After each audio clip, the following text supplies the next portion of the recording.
So yeah, you know how even like when Armin was here, he was talking about this case, no matter what comes of it, like the fact that it's poignant because it's leaving a message and it's showing that there's a darker, like there's a deep-seated problem here that we need to address, and some cases will have to just go up against the big guys.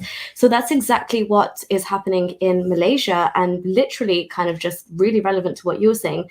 This woman has taken on the courts herself to try and leave behind Islam once and for all, because as we know, there's no way to do it. Um, so let's just have a read of this. I love the title as well. Here, Chasing Nirvana, Woman Seeks Court Order to Leave Islam. Ooh. Lawyers, yeah. So this is in Malaysia.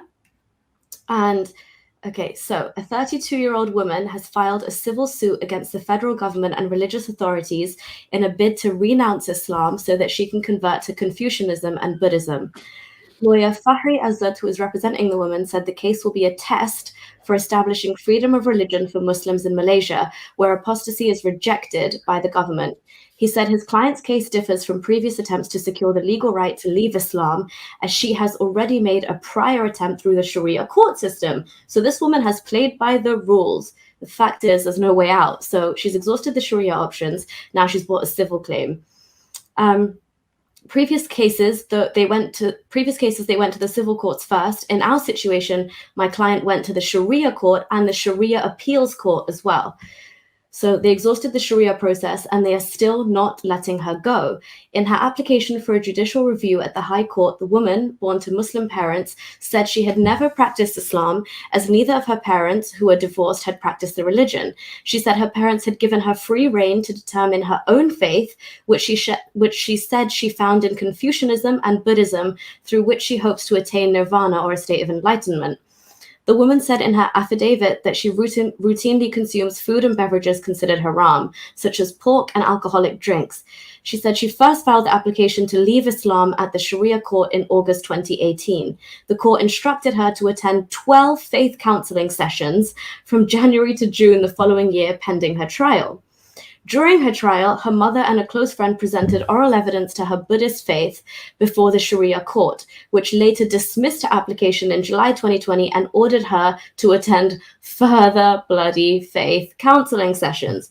The woman said the Sharia court dismissed her case on grounds that Article 11 of the Federal Constitution, which provides for freedom of religion, does not apply to Muslims, and that her failure to adhere to Islamic principles was a matter of dosa dan pahala, or sin and reward, and does not negate her faith. Oh my God, so she's eating pork and drinking alcohol and saying, I don't believe in any of this, I want to go attain nirvana through Confucianism, and the Sharia court are saying, that's okay, it's a matter of sin and reward, it does not negate your faith, you're still Muslim. She's there saying everything with her last breath that I'm not. Please stay here. You can. This is actually basically, caving in. Yes. This is caving in. This is like, please stay Muslim. You want to eat pork? Fine, okay. You can eat pork. You can drink alcohol. You can have sex, but please. Dosa dan pahala. Dosa dan pahala. You can't leave though. So her lawyer Fahri said his client's application differs from the attempt by Lena Joy, whose case led to a landmark ruling in 2017 by the federal court, which stated that a person intending to renounce their current faith and convert to another religion must do so according to existing laws. So he noted that Lena Joy, who sought to officially leave Islam so she could convert to Christianity, had brought her case directly to the civil court instead of first going through the Sharia system. And so the hope is that this case nails the fact that there is freedom of religion for Muslims too. You and I both know that's probably not the case. So the High Court is going to decide on whether to grant leave for the application on April 27th. So 3 days' time, we'll know. But this is the intention behind it. Everyone is laboring under the idea that you have to go to the Sharia courts to get the conversion order. But from this case, we can show they are not interested in doing that either. So the Sharia court system is a complete shambles. If they tell you there's a conversion order you're entitled to obtain, that's all, I'm sorry for lack of a better word, that's all bollocks. There is nothing. There's no loophole. She's exhausted the Sharia options. She's approached the civil courts. And again, I'm not very, I I mean, I'm not resting my hopes on the fact that this will be a favorable outcome for her. But again, it's like as that sacrificial case to show once a Muslim, always a Muslim. You can check in, but you can never ever leave. So that's exactly what we're seeing in Malaysia.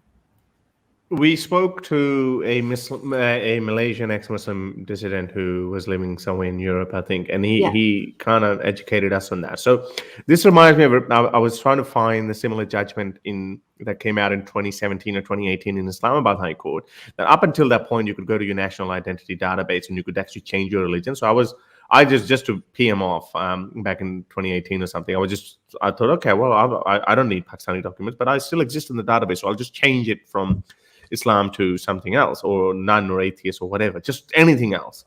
But it had recently been grayed out, so I couldn't change it. And then the judgment came out that every Muslim who wants to change his religion to any other religion must appear in court to change their religion. So this is so obviously this exists in Malaysia as well. So you can actually be, but in Pakistan, obviously nobody's going to do it.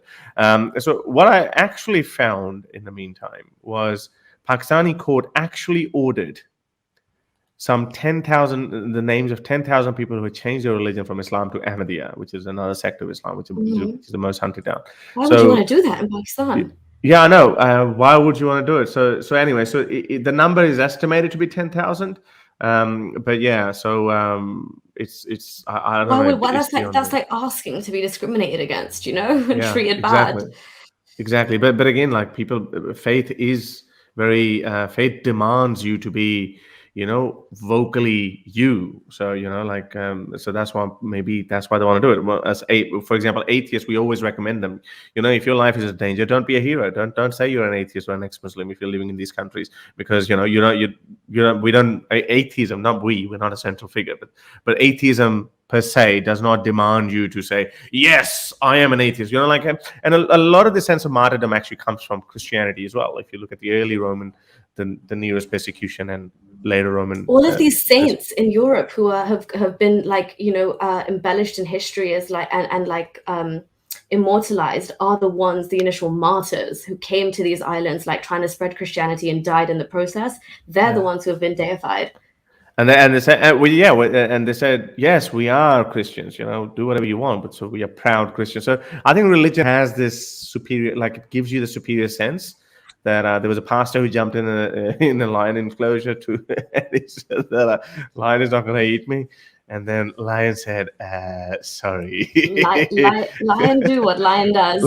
Exactly. If you like these videos and want to support me in my activism, then you can support me on Patreon or PayPal. Stay free, everyone.